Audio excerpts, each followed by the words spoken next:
Hello Internet, and welcome back to my series of film reviews. Last time we covered Percy Jackson and the Olympians, the Lightning Thief. And today, I want to take the TARDIS back to the 1960s and review one of my favorite movies of the entire 60s decade, Dr. No. Released on October 5th, 1962 in the United Kingdom, and on May 8th, 1963 in the United States, Dr. No is the very first film of the James Bond 007 film franchise that spans 60 years. It actually started off as a book series written by Ian Fleming. The first Bond book written by Ian Fleming was Casino Royale, which was published in 1953. Not to be confused with the 2006 film starring Daniel Craig in his first of 5 films as Agent 007.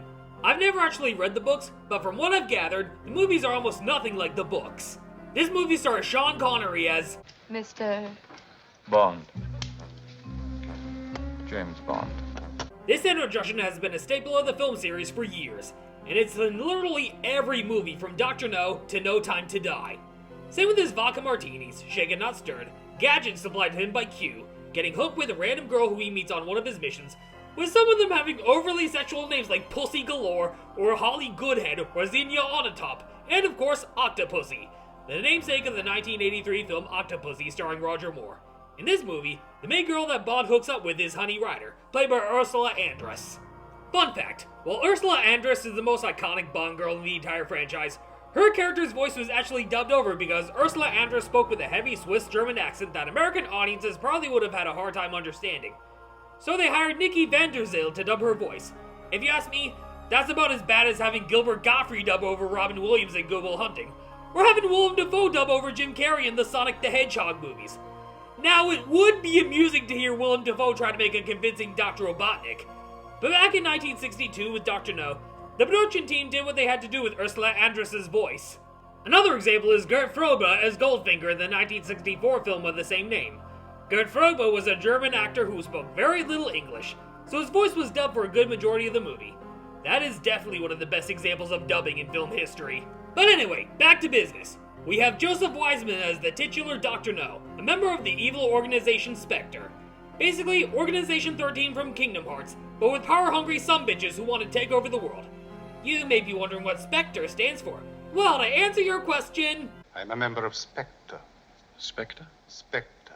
Special Executive for Counterintelligence, Terrorism, Revenge, Extortion. The 4 great cornerstones of power, headed by the greatest brains in the world. Correction. Criminal brains. The successful criminal brain is always superior. It has to be. There would later be a 2015 film called Spectre, which was Daniel Craig's 4th Bond film following Casino Royale, Quantum of Solace, and Skyfall.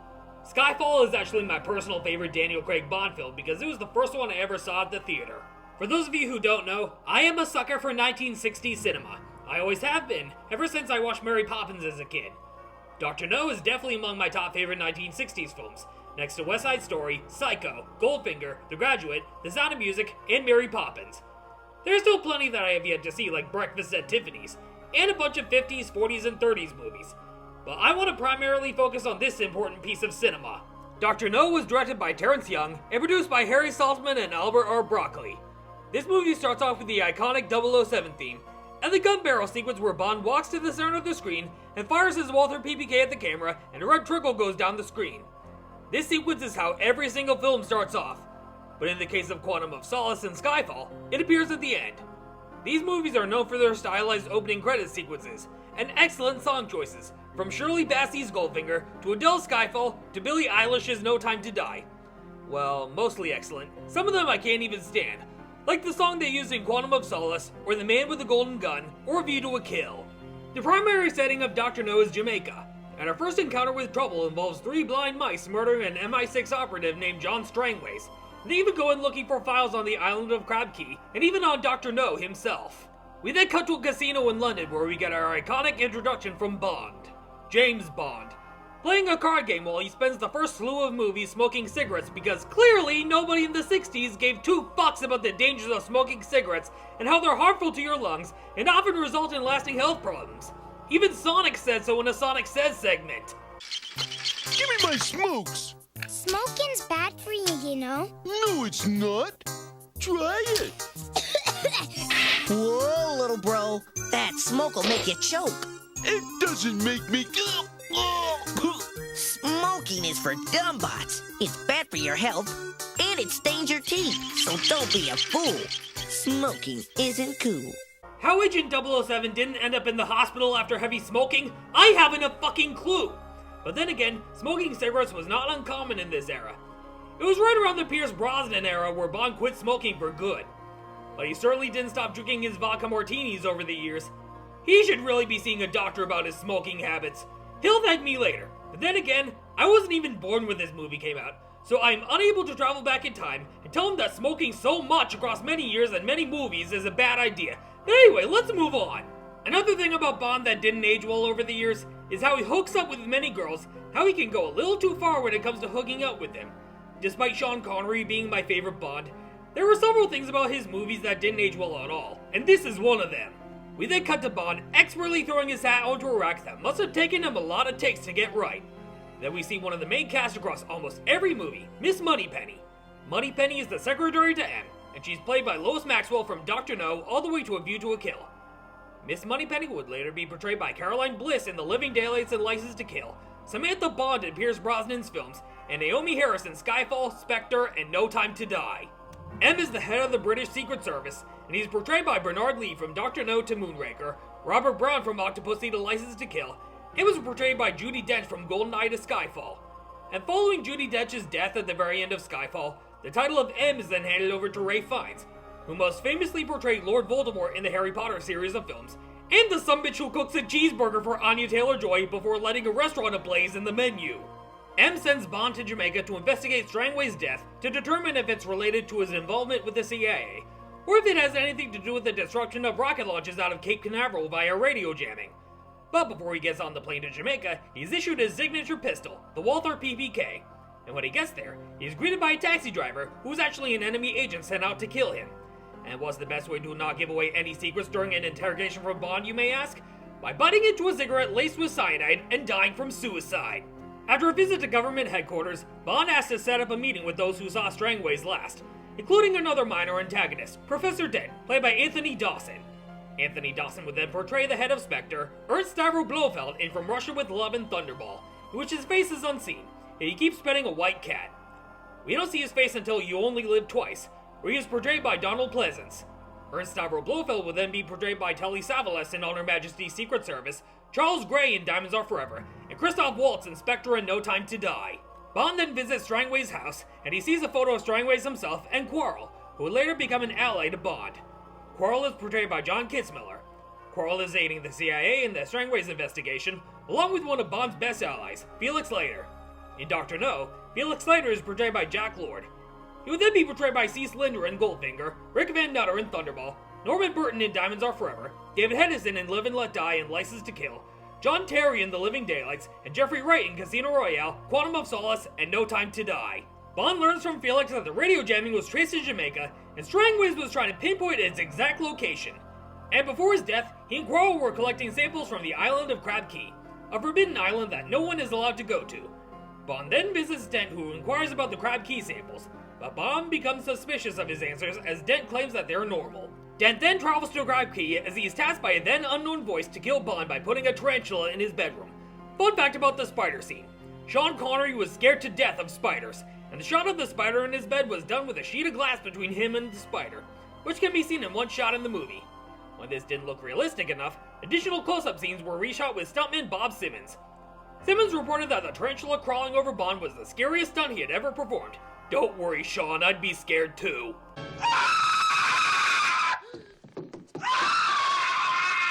So Bond waits until the spider stops crawling on him, and he bashes the spider to smithereens. The ongoing investigation continues, as Bond catches Bond Girl number 2 listening in. Bond then uses a Geiger counter to scan the Crab Key samples, finds that they're radioactive. Bond asks Squirrel to take him to Crab Key, but according to legend, there is a dragon that lives on the island, so he's afraid to go there. But later turns out that there is no dragon. It's just a tank that shoots flames to make it look like a dragon. On his way to meet Bond Girl number 2, he gets into an exciting car chase with the 3 blind assassins, which it looks like it was filmed with a green screen because apparently, 1962 was the worst possible year to introduce realistic car stunts before the Fast and the Furious came into the picture, before jumping the shark with later entries. And one thing that Bond is famous for is his one-liners for every time he kills someone with his license to kill. I think they were on their way to a funeral. Ha! Get it? Because the 3 blind assassins were driving a hearse? God damn it, Barb! So then Bond has Bond girl number 2 arrested. And then Professor Dent comes in, and that's when Bond apprehends him for lying about the radioactive samples that he was involved in Strangway's death. And apparently, he shot a decoy set up by Bond with a Smith & Wesson, and he had his 6. Now in this movie, there's a recurring song that plays called Underneath the Mango Tree. It's played on the radio after Bond girl number 2's arrest, and is later sung by Honey Rider when Bond first meets her on the beach, and he sings back to her. Plus it plays at the very end of the movie. So that night, Bond and Quarrel take a boat over to Crab Key, and they get some sleep. There they meet Honey Rider, a shell diver, and it appears that Dr. No's henchmen are in a high-powered boat with a machine gun. They were sent to kill all trespassers. So then they go further into the island, hiding from more henchmen while using reeds to breathe while hiding underwater. And they have dogs with them, and then Bond uses stealth to kill one of the henchmen. And after a backstory from Honey that serves next to no purpose to the story, they wait until nightfall where they run into the so-called dragon. This is the last time Bond uses a gun for the rest of the movie, and he probably didn't bring any extra bullets with him. So then Quarrel gets burnt to a crisp, and Bond and Honey get captured. They're exposed to radioactivity in the swamp, and they're decontaminated by having them go through a conveyor belt shower system. And Bond is seen wearing a blue bathrobe that looks kind of similar to the blue robe that I have in real life, except that was not a Sonic bathrobe, because Sonic the Hedgehog wasn't released on the Sega Genesis until 1991. So hold on, what is this then? A 5-star luxury resort or a prison? Probably both, who knows? Bond and Honey are then escorted to a bedroom where they can't even get out. And there's even a closet with a change of clothes in it, and none of them know their shirt sizes or what. And they are then knocked unconscious because of drugged coffee. Mushroom coffee. No, Robotnik, I said drugged coffee. Not as in psychedelic mushrooms or psilocybin, I mean knocked out cold. The moment they wake up, they're escorted to dinner where they come face to face with Dr. No himself. He has metal hands due to radioactive exposure. What's with the radioactive business here anyway? Was the world still on edge because of the Cold War? Lord knows. During dinner, No reveals himself to be an agent of Spectre, and we get his true backstory. A backstory too long for me to explain here, but you have to check it out for yourself. No's plan is to use radio jamming to disrupt the Project Mercury launch out of Cape Canaveral to show the world what Spectre is capable of.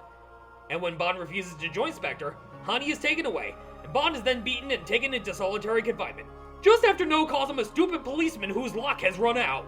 Unfortunately, I misjudged you. You are just a stupid policeman whose luck is run out. So then Bond goes the way of the Among Us imposter and climbs into a vent to escape from solitary confinement. He disguises himself as one of the workers by wearing a hazmat suit, and he overloads the reactor, causing a catastrophic meltdown, and then one final fight between Bond and Dr. No.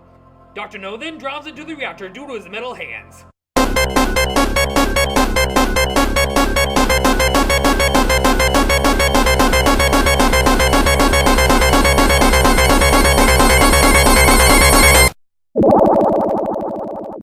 Bond then finds Honey and they book it off the island before it blows up into smithereens. And as they are in the middle of the sea, the boat they are on runs out of fuel. They are found by Felix and they offer to take them back to the mainland. As they're being towed, Bond lets go of the rope holding onto Felix's boat, and they drift off into the middle of the sea sharing a romantic moment, all while the movie literally ends with the title card saying "The End," because that's how all movies ended back in the 1960s. Now my question is, how the fuck did Bond get back to the mainland for From Russia with Love? Was he found by a random fisherman and taken back to the airport where he flew back to London? Did he just dump Honey and hook up with every other Bond girl in every other movie? How do Bond's relationships with women work? Okay, I better want to wrap this up before I question the entire James Bond series. I'm giving Dr. No a 9 out of 10. This film is a classic, and it's the film that launched a major franchise that spanned for 60 years. I was first exposed to this film back in the late 2000s when I rented it from Blockbuster, and I watched the Bond movies in release order at the time, and Dr. No was the one that I started with. This movie introduced every trope that came with the 007 series, from the gun barrel sequence, to the iconic movie theme, to Bond's famous introduction, and everything else in between. Now most people from my generation, their first exposure to James Bond was probably GoldenEye on the Nintendo 64, which is now on the Nintendo Switch Online service. I've played it, and it is great, although some of the missions can be a little difficult. While Dr. No is one of my favorite movies from this era, there are things about it that didn't age as well as I thought they would. Same with the rest of Sean Connery's Bond movies. Then again, movies have changed drastically over the years, and Dr. No is one of those movies that's a timeless classic that any fan of the spy genre can enjoy. The same can be said about Goldfinger and On Her Majesty's Secret Service. On Her Majesty's Secret Service is another one of my personal favorites. And what's sad about that movie is that this was George Lazenby's only time playing James Bond, as Sean Connery returned to the role in Diamonds Are Forever. And 12 years after the release of Diamonds Are Forever, Sean Connery would return to the role of Bond one final time in Never Say Never Again, which is a remake of Thunderball. However, Never Say Never Again was not produced by Eon Productions, who produced the mainstream Bond series. Dr. No is a great start to an iconic film series, and since then, the series has evolved over the years. Dr. No aged well in most aspects, but not all of them. But it is still one of my favorite films from the 1960s, and it made me have an appreciation for 60s cinema. Stay tuned for my upcoming review of Madam Web coming soon, as well as Ghostbusters 2. Until then, I'll see you all next time.